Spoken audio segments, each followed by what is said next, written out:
Hey, this is Mike Barnes, the financial first responder. Hey, if you haven't already done this, please like and subscribe to my channel, as well as share this with a friend today. Happy MLK Day or Martin Luther King Jr. Day. Listen, we're talking about becoming the best version of you in 2026. So, one way that I want you to do that is I want you to think about we talked about why an emergency fund is important. And remember that this is for educational purposes only. I am a licensed professional, financial professional. And so for the next few minutes, I'm going to talk to you about the 7 reasons financial stability matters, especially when your income is unpredictable.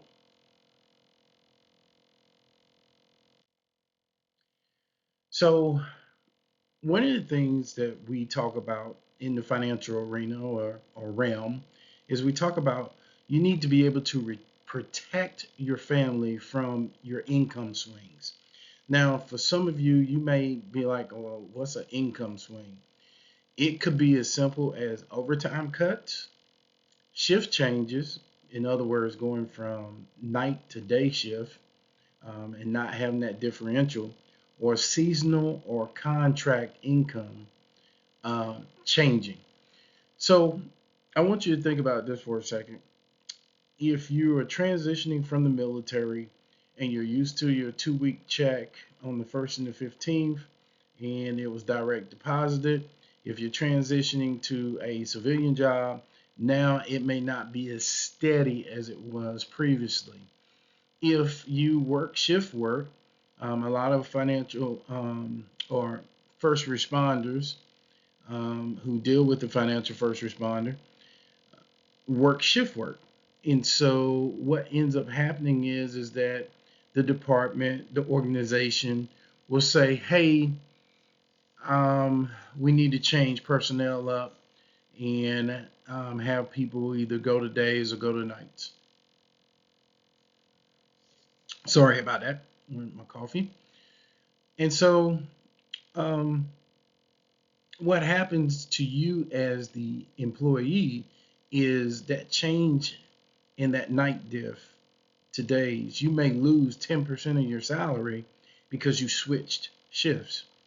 And so, what we want to do is prevent things before they happen.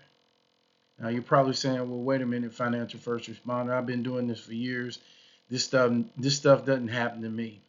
Well, a lot of people thought that too prior to the government shutdown. And depending on whether Congress can get stuff together, um, there may be another shutdown on the 30th of January. And as of today, which is the 19th of January 2026, you have so many days to prepare if you're not already prepared. So, one of the things the financial first responder wants to do is I want to help you prevent those short term income gaps. Now, a lot of times what happens is because we don't have the emergency fund, we tap into other people's funds, i.e., credit cards, personal loans, or we may even take a withdrawal from our retirement. And I can tell you over the years, I've seen plenty of first responders, military personnel that will tap into one of these three credit cards, personal loans, or their retirement withdrawals because they have no other options. They didn't save any money, they didn't have money set aside. As we talked about previously, your expenses times so many months, whether it be 3 months, 6 months, a year. And so, what that causes them to have is a debt increase. So, I want you to think about this. You want to um, stay focused on what you need to do because in these high stress roles that we have as first responders, what you want to do is you want to reduce your anxiety. You want to have clear thinking when you're at work, right? You don't want to make any hasty decisions because that could affect the outcome of who comes home when you leave shift that day. And it's going to help you improve your job performance when you're not worried about bills. It's going to buy you some time during those transition periods that we talked about. You know, whether you get hurt, medical leave, COVID, you're in a car accident or a wreck, or you got hurt um, taking someone out of a building, or affecting arrest, or just doing PT, right? That medical leave that you might have to take may affect your income if you're not getting paid.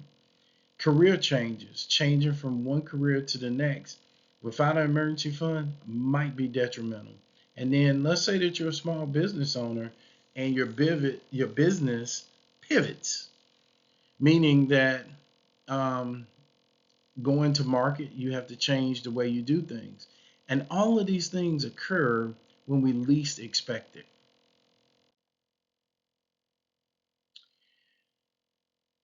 What we want to do is we want to absorb emergencies without the panic. Now, what do I mean by that?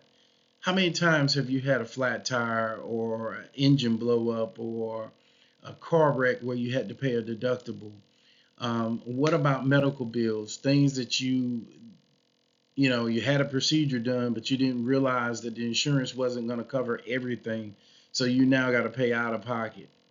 Or home expenses or equipment failures.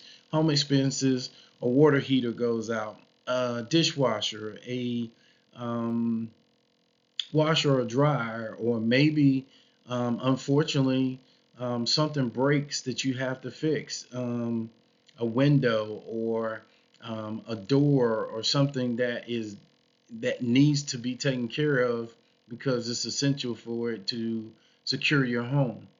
These are all things that you may need an emergency fund for. It's going to protect your wealth.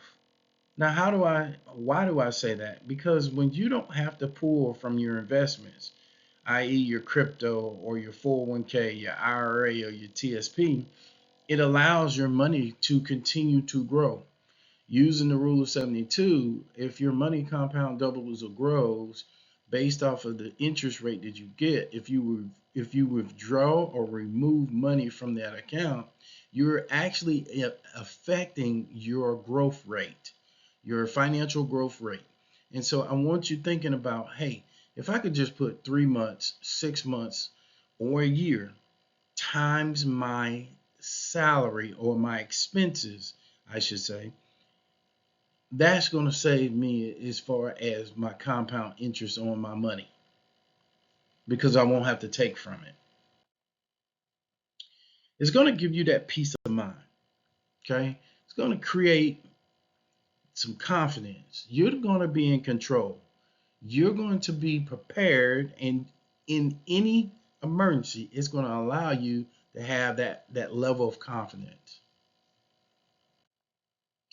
Now, if you haven't done this already, based off of the last video I did of why you should have an emergency fund, the 7 reasons, as I told you previously, I think I did, we're going to go through each one of those reasons and do a deeper dive. And so this is the first deep dive of why you need an emergency fund. Now, there are 2 scan codes up here.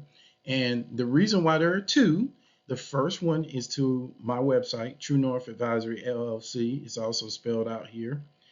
And that is so if you need to get in touch with me, you can leave a message and we will follow up with you. The second one is strictly this. If you have not bought the appropriate life insurance, I've partnered with Ethos. Scan that code at the bottom, click and find out what you qualify for and get covered, because if you have an emergency and you don't have, or something happens to you and you don't have the proper life insurance, your family could have some serious emergencies because they don't have an emergency fund and they didn't have life insurance. So, with that said, this is Mike Barnes, the financial first responder. Please like and subscribe my channel. Please share this with someone that may help them in the future, and I will see you on the beaches of the world. God bless.